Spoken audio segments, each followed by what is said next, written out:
Media बंधुओं, जैसा कि ये विदित है कि देश में लोकसभा चुनाव होने का समय अब बहुत नज़दीक आ गया है, जिसके चलते सत्ताधारी गठबंधन व विपक्षी गठबंधन की अर्थात एनडीए व परिवर्तित किए गए यूपीए की बैठकों का भी काफ़ी दौर चल रहा है। हालांकि इस मामले में हमारी पार्टी भी कोई पीछे नहीं है, बल्कि इन चुनावों की तैयारी को लेकर पिछले कुछ समय से पूरे देश में पार्टी की छोटी छोटी बैठकें व बंद जगह पर कैडर कैंप आदि लेने का भी कार्य काफ़ी युद्ध स्तर पर चल रहा है। और इतना ही नहीं, बल्कि अब एक तरफ सत्ता पक्ष का एनडीए अपनी फिर से पूर्ण बहुमत की सरकार बनाने के लिए अपनी दलीलें दे रहा है,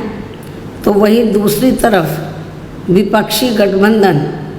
यहाँ सत्ताधारी एनडीए गठबंधन को इस बार चुनाव में मात देने के लिए उनकी नीतियों व कार्यशैली आदि का काफ़ी विरोध कर रहा है, जिसमें बीएसपी भी कोई पीछे नहीं है। जबकि सत्ताधारी पार्टी व विपक्षी पार्टियों के बने गठबंधन के बारे में सच्चाई तो ये है कि यहाँ वर्तमान में विपक्षी गठबंधन के प्रमुख दल कांग्रेस पार्टी ने आज़ादी के बाद शुरू में केंद्र व अधिकांश राज्यों में भी अपने लंबे अरसे तक रहे शासनकाल के दौरान अपनी हीन व जातिवादी एवं पूंजीवादी मानसिकता को त्याग कर यदि देश व आम जनहित में तथा कमज़ोर वर्गों के हितों में भी पूरी ईमानदारी से कार्य किया होता और विशेषकर कमज़ोर वर्गों के हित व कल्याण के मामले में परम पूज्य बाबा साहब डॉक्टर भीमराव अंबेडकर की सलाह को भी मान लिया होता, तो फिर ना तो बाबा साहब को अपने कानूनी मंत्री पद से उस समय इस्तीफा देना पड़ता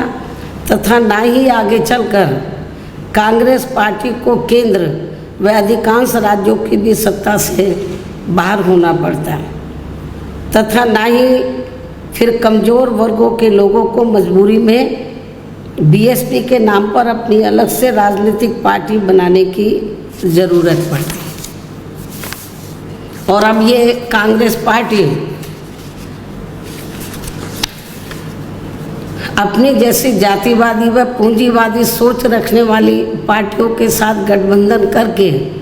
फिर से केंद्र की सत्ता में आने के सपने देख रही है, तो वही सत्ताधारी बीजेपी पार्टी भी पुनः केंद्र की सत्ता में आने के लिए अपनी एनडीए गठबंधन को हर मामले में मजबूत बनाने में लगी है। साथ ही फिर से सत्ता में आने का दावा भी ठोक रही है। ये कह रही है कि इस बार बीजेपी और उनका गठबंधन 300 से ज़्यादा सीटें लाएगा, इसका भी दावा ठोक रही है, जिनकी कथनी व करनी में कांग्रेस पार्टी की तरह ही कोई खास अंतर नज़र नहीं आता है। कहने का तात्पर्य ये है कि अब ये दोनों बने गठबंधन यानी कि एनडीए व परिवर्तित किए गए यूपीए केंद्र की सत्ता में आने के लिए अपने अपने दावे ठोक रहे हैं, जबकि जनता को किए गए इनके वायदे व आश्वासन आदि सत्ता में बने रहने के दौरान अधिकांश खोखले ही साबित हुए हैं। वैसे भी कांग्रेस व बीजेपी एंड कंपनी के बने गठबंधन की अब तक रही सरकार की कार्यशैली यही बताती है कि इनकी नीति, नियत व सोच सर्व समाज में से विशेषकर गरीबों, दलितों, आदिवासियों, पिछड़े वर्गों, मुस्लिम एवं अन्य धार्मिक अल्पसंख्यकों के प्रति लगभग एक जैसी ही रही है।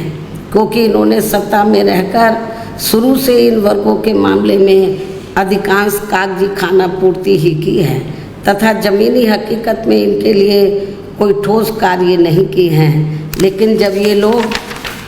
सत्ता से बाहर हो जाते हैं तो तब फिर वे अपने वोट की खातिर इनके हितों में काफ़ी लंबी चौड़ी बातें करते हैं। जैसे कांग्रेस पार्टी का गरीबी हटाओ का व बीजेपी का हर गरीब के खाते में 20 लाख रुपए पहुंचाने को लेकर कही गई ये बातें सत्ता में आने के बाद केवल हवाई व खोखली ही साबित होकर रह गई हैं, जिसकी खास वजह से ही बीएसपी ने सत्ताधारी गठबंधन व विपक्षी गठबंधन से ज़्यादातर अपनी दूरी ही बना के रखी है। ऐसी स्थिति में अब इन वर्गों के लोगों को यानी कि कमज़ोर वर्गों के लोगों को आपसी भाईचारे के आधार पर वे अपना अकेले ही मजबूत गठबंधन बना के या हर मामले में अपनी एकमात्र हितैषी रही पार्टी बीएसपी को ही मजबूती देनी है तथा जिससे फिर यहाँ कोई भी गठबंधन केंद्र व राज्यों की भी सत्ता में पूरी मजबूती के साथ आसीन ना हो सके तथा इसके स्थान पर फिर इनकी मजबूत नहीं बल्कि मजबूर सरकार ही बनेगी। हमारी पार्टी का ये पूरा प्रयास होना चाहिए ताकि बीएसपी के सत्ता में ना आने की स्थिति में भी इन कमज़ोर वर्गों का यानी कि दबे कुचले लोगों का ये लोग ज़्यादा शोषण ना कर सके। इतना ही नहीं बल्कि ऐसी स्थिति में बीएसपी को भी सत्ता में आसीन होने का मौका मिल सकता है। और जब तक हम लोग अकेले अपने बलबूते पर खड़े नहीं हो पाते हैं, इसलिए इन सब बातों को ध्यान में रखकर अब बीएसपी को लोकसभा चुनाव में व इससे पहले राजस्थान, मध्य प्रदेश, छत्तीसगढ़ व तेलंगाना आदि राज्यों में होने वाले विधानसभा चुनाव में भी अकेले ही चुनाव लड़कर अपनी पार्टी का बेहतर रिजल्ट लाना होगा। लेकिन बीएसपी पंजाब, हरियाणा आदि इन राज्यों में वहाँ की रीजनल पार्टियों के साथ मिलकर जरूर चुनाव लड़ सकती है, बशर्ते अब वर्तमान में उनका एनडीए व परिवर्तित किए गए यूपीए से भी कोई संबंध नहीं होना चाहिए। इसके साथ ही पार्टी के लोगों को हर स्तर पर सत्ताधारी गठबंधन व विपक्षी गठबंधन के सभी साम दाम दंड भेद आदि हथकंडों से भी जरूर सावधान रहना है। इसके अलावा यहाँ मैं ये भी कहना चाहूँगी कि देश में लगातार बढ़ रही कमर तोड़ महंगाई, अति गरीबी व बेरोजगारी आदि की इन गंभीर समस्याओं के प्रति केंद्र के उत्तरदायित्व को लेकर कल से शुरू हो रहे संसद के मानसून सत्र में जवाबदेही का लोगों को काफ़ी बेसब्री से इंतजार है। किंतु मणिपुर में जारी चिंतनीय हालात, हिंसा व सुरक्षा ही अब नया मुद्दा बन गया है। किंतु इन समस्याओं के प्रति भाजपा का रवैया अब तक व्यापक जनहित का कम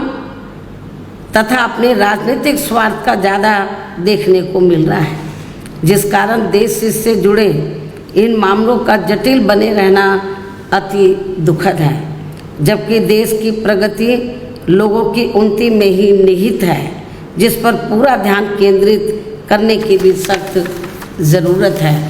और अब लोकसभा चुनाव से पहले संसद में सरकार व विपक्ष का रवैया तकरार, आरोप प्रत्यारोप व जिम्मेदारी से भागने का नहीं बल्कि इन ज्वलंत जन समस्याओं को दूर करने संबंधी समाधान का होना चाहिए, क्योंकि इस समय समस्त गरीब एवं मेहनतकश जनता का जीवन काफ़ी दुखी व त्रस्त है, जिनकी सही से चिंता करना सभी का दायित्व भी बनता है। अंत में मैं अपनी बात